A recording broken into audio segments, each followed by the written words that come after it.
Welcome to Rhyme and Reason. I am your host, Wanda Reid, and we are here to promote thought, inspire, encourage. And while doing so, we'd also like to meet you at your point of need. Today, my guest is Angela Williams. Angela Williams is a wife, she is a pediatric nurse, she's a business owner, and she's the mother of two.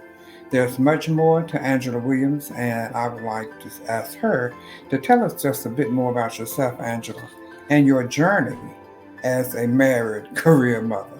Yes, absolutely.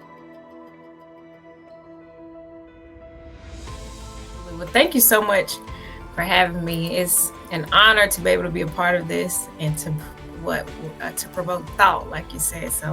Yep. So all of those things, that's awesome. I love to sing. I enjoy. Fun fact: my dad has always ridden motorcycles my whole life, so I like to ride motorcycles. Even though I haven't done that in a while since I have kids now, but now that we have two children, just growing in the journey of being a wife, balancing being a mom and working, being an entrepreneur, and just trying to live God's best for my life. One of the things that's very important for my husband and I both is just to be able to add value wherever we are, and to be able to pour into people is something that's very dear to us, and something we desire to do is to just be able to add value and pour into people. So that's a little bit about me. Awesome. That is awesome. How do you balance your role as a spouse, as a mother, and as a professional? How do you balance it? That has not been without its challenges. One thing that we had to do was decide what our values were. What was something that were values for us, and family was a faith. Our faith and our family were big values for us. And while nursing has been an amazing career, I absolutely enjoy nursing. What I realized is something that, as a pediatric nurse, I realized I was pouring more into other people's children than I would be pouring into my children, because as a nurse, I'd be gone 12 hours a day, away from my family. And something that was important to us is our children and the values we put into them. So I'm down to 2 to 3 days a week as a nurse, while doing other things, baking and entrepreneurial stuff. But just that, identifying some of the things that are values to us and our kids is that. And I feel like I'm the best person to teach them for where they are right now. They were given to me, my responsibility from God, and being home with them is something that was important. So I'm home a few days a week. I'm still able to use my professional license a few days a week, and then and on top of marriage and business. So it's been a journey, and every day you just have to find that balance every day.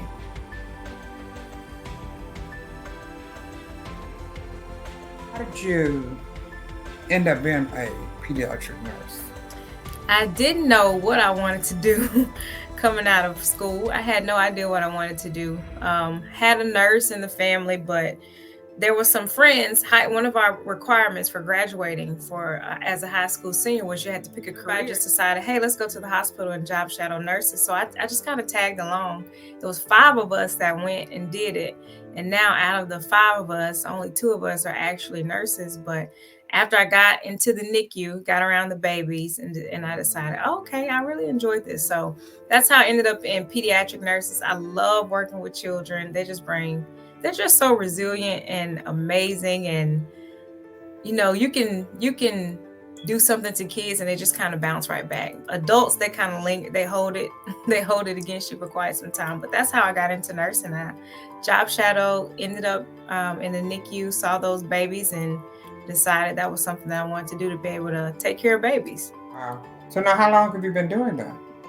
This year, let's see, this will be 13 years. Wow. I know, it doesn't feel like it's been 13 years already.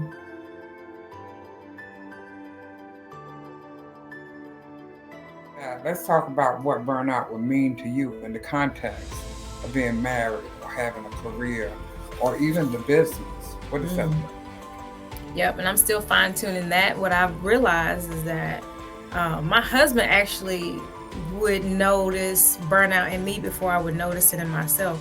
And I think as a mom, you just you're all your brain is just always on. You're always going. And it would take him sometimes to say, "Hey, maybe you should take a morning away." But as a mom, you just do what you need to do. You get it done. You just take care of what needs to be done. And what he was seeing is my level of frustration starts to increase, or maybe I'm becoming short, or how my tone, or how I'm handling things.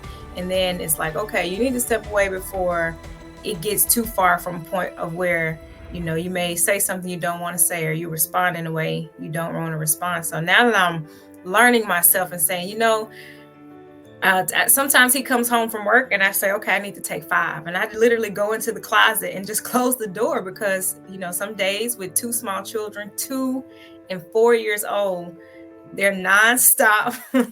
They're jumping from couch to couch. And, sometimes I just need to take 5 or take 10 and go in the closet and close the door and just have a moment and say, okay, God, you gave me these kids. Like, what am I supposed to do with them? I would think a burnout, especially more so for females. When it comes to females, especially mothers and young mothers or young marriages or whatever you want to call it, but all of it is a journey. So everybody's pulling and everybody needs. So your spouse needs and your children need, but Angela needs too. Yeah.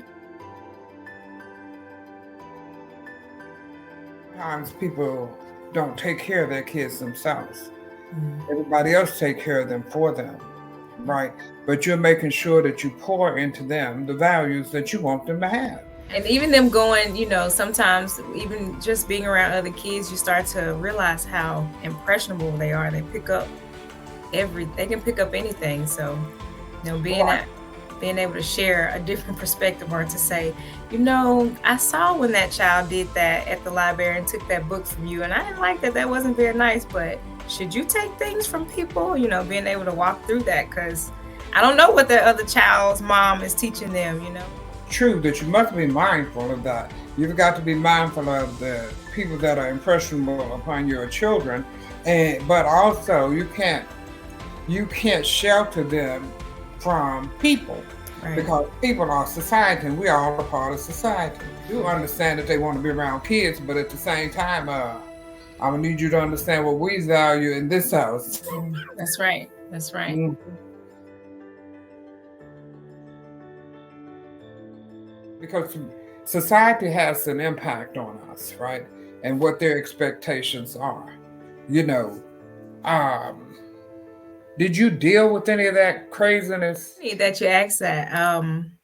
Yeah, and it was closer than most people would imagine. It was my family. A lot of my family, whether it's immediate or even in-laws, were like, why are you coming home? You have a career, you went to school to get this degree. Why would you want to be at home with these kids all day? And they just, that was their choice, so I had to be careful not to allow other people's opinions and other people's thought process and how they've done things and how they may have raised their children, or what is normal. Yes, I did go to school and get a degree, and yes, I paid, this degree is paid for and all those things, but not allowing what people see as their norm or how they did it or the way it should be done to impact our decisions. So yeah, I did have to deal with that, and now that I'm still in it, and sometimes I complain about it, and then I hear, no, you wanted to be at home with those kids, and I'm like, you're right, I did want to be home with them. But sometimes maybe they didn't have a choice on their own, but if you have a choice, then you can exercise that choice. For me, I didn't have that choice. I had to work all the time. Yeah. All the time. Because I worked a job that didn't pay well, and I went to school. But I still also had children, and they had to grow and they had to eat. But I don't hate on your choice, because I believe if that choice was available to me, I would have taken and exercised that. And I think we have to get away from judging people's decisions. People make decisions based off of what works for their family. What works for my family may not work for someone else's family, and that's okay. That doesn't make my decision better than anybody else's decision. So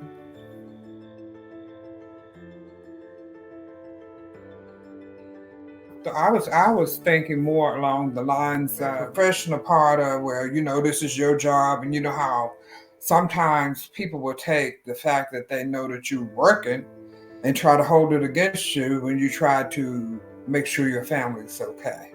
Yeah. And that was something that came up with COVID.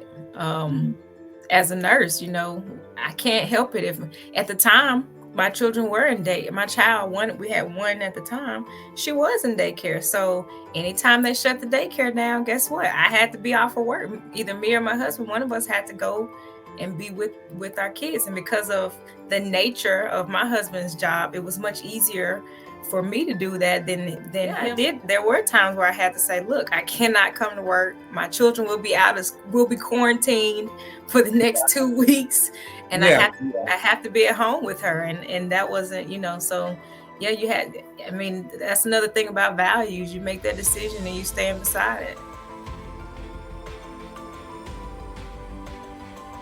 now, have you implemented self-care for yourself at all?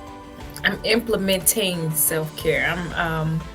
What I did last year was probably the first year that I actually started to actively schedule self-care, because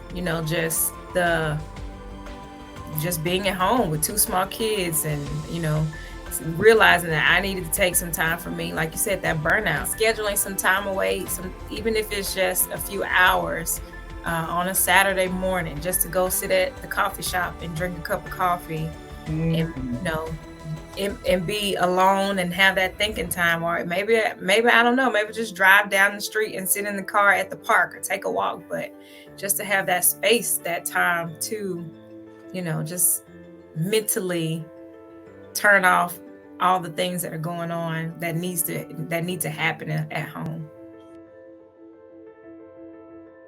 Because normally, if you say to ask somebody about self-care, they are thinking about the physical self-care, right? And what does that look like? The gym has been a great option. So I did get a gym membership that had a daycare, and that was the reason that they had childcare. So choosing a gym that had childcare, so that I can say, hey, for the next, even if there were some days where I didn't even work out. I just put them in childcare, and I went and sat in the locker room and just was like, oh.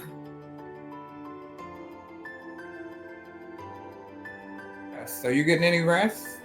Hey, when my head hit the pillow, I go to sleep. Look, I try to go to bed. If I could be in bed by 9 o'clock every night, that would be perfect. That's not ideal. It doesn't work that way, but yes, I get some rest. I'm serious about my 6 to 7 hours of sleep. I'm trying to work my way up to 8 hours of sleep a day.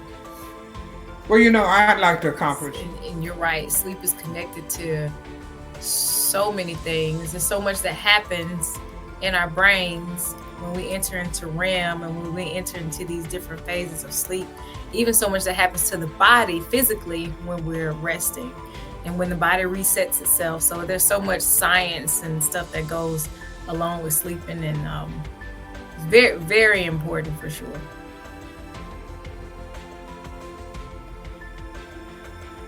Last type of self-care. Okay. Spiritual self-care. Yeah. What does that look like for you? Beating the kids up, getting up before them in the morning, going through a devotion, getting some prayer time in, and just, sitting in the quiet, sitting and being still. There's a book called The Ruthless Elimination of Hurry. It talks about how, the ruthless elimination of courage. Of hurry. Yeah. Hurry. Okay. Talks about how we're so fast paced. We're always doing something, on to the next thing, moving around.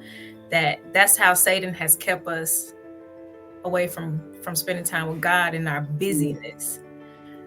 So trying to just find that space to even in the everyday things, just walking, or even being at home with the kids, and just instead of if they're trying to talk to me, instead of ignoring them, just in the moment. Thank you, God, that you blessed me with 2 healthy children that can run around and play, even though they loud.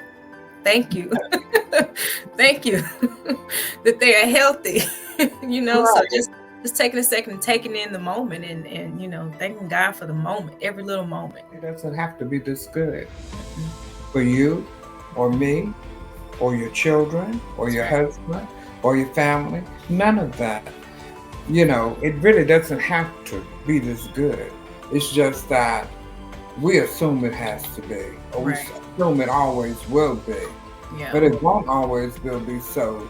Finding gratitude in the moment and having a time for God instead of making the last thing we think about or the last place in our life in a day. And it's easy to do that. It's easy to do that sometimes. Just get caught up in I heard it said get caught up in the creation and not acknowledge her. So Do you have extended family in the area that are able to be of support to you, so I or have a few good friends here, some young ladies that are, like-minded that I can reach out and connect to. If I needed them, they take care, they, help with the kids. So that's definitely been helpful for sure. Since family is not very close by. I have a lot of people in my circle. I have to have the people that are dependable and also make me accountable. That's right. But then that's why you should be with like-minded individuals. You should be with people that are going to be openly honest with you or brutally honest with you, but absolutely in love. You just said a whole lot about that accountability piece. That for me, I need it. Okay, and Yeah, I tell somebody I need it not because I'm running around doing crazy things, right. but at the end of the day, sometimes we can become complacent with different kind of things. We have 24 hours in a day, so what are we doing with the time that we have? That's right. And like we can have a lot of things that we do, but are we doing the things that God has purposed and ordained for our life?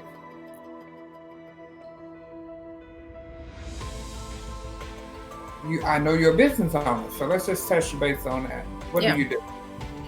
Coach and mentor. So we are connected with a few young professionals that just desire what is called FIRE, financially independence, and retire early. Just looking to create passive income on the sides of their profession, looking to be around the same other like-minded people that want to grow in different areas like leadership and personal development and emotional intelligence and grow spiritually. It's just helping people grow, just the whole person, 360, helping them, grow in whatever area that looks like for them. So now you have a busy life, and And I bake. what are you baking now? That was that baking was my baking started off as my release. Then I started to share it on social media, and people started asking if they could purchase it, and I'm like, well, I guess you can purchase it, which led to a small little boutique style baking business. But I make macarons and the breads, zucchini breads and pumpkin bread, and do some cakes and cookies. So that's been fun. Trying not to eat it all. I don't know. In my day, there are only 24 hours. How do you manage your time? How do you do all the things that need to be done? Calendar, we're connected. Me and my husband, we share a family calendar on our phones. So at any point in the day, whatever we're doing, it's in the calendar. We kind of know what's happening. Planner. So just proactivity is something that another area that I'm growing in, because you have, in order to show up and be the best version of you for everything that you need to do, you have to be proactive. So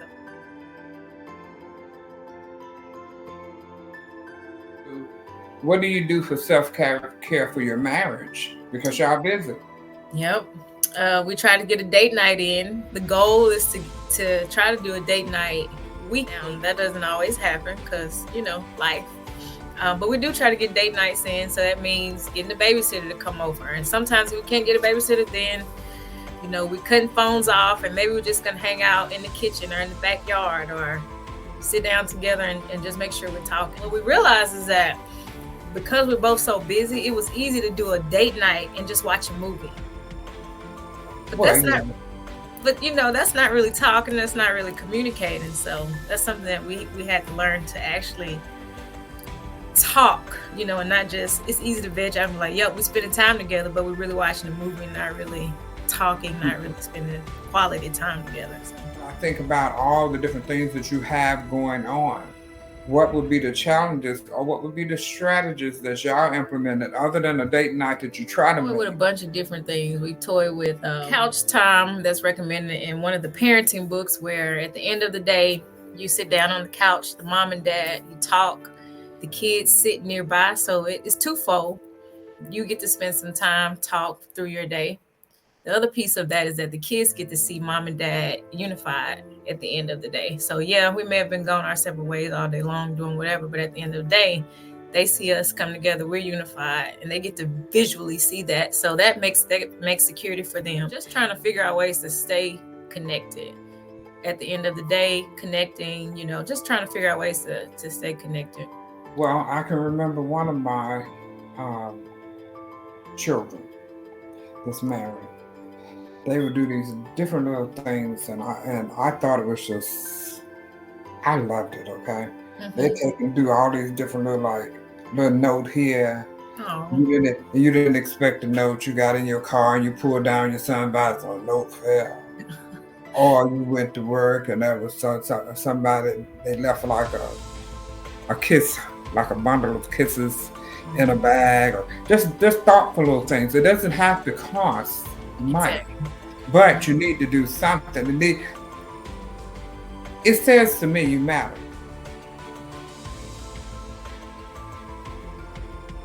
What you want the listeners to know? I really feel like God lately, there's some struggles in motherhood that I think that a lot of people don't talk about, because you get on social media and people glorify motherhood. They make it look a certain kind of way. And then now our expectations of me scrolling through my social media, I see this mom, her kids are all put together, her house is all put together, and all these things look so great. But what I think would be important, and I think that what God is calling me to, is to let's talk about the real of what motherhood is. It's not what you see on Facebook. It's not what you see on social media. It's an intense calling. It's an intentional job that God gave to us as mothers to do for these specific children. So the journey is going to look different. So I think what I would love for moms to know is, whatever you're doing for your journey in your specific children, your specific situation, just keep going.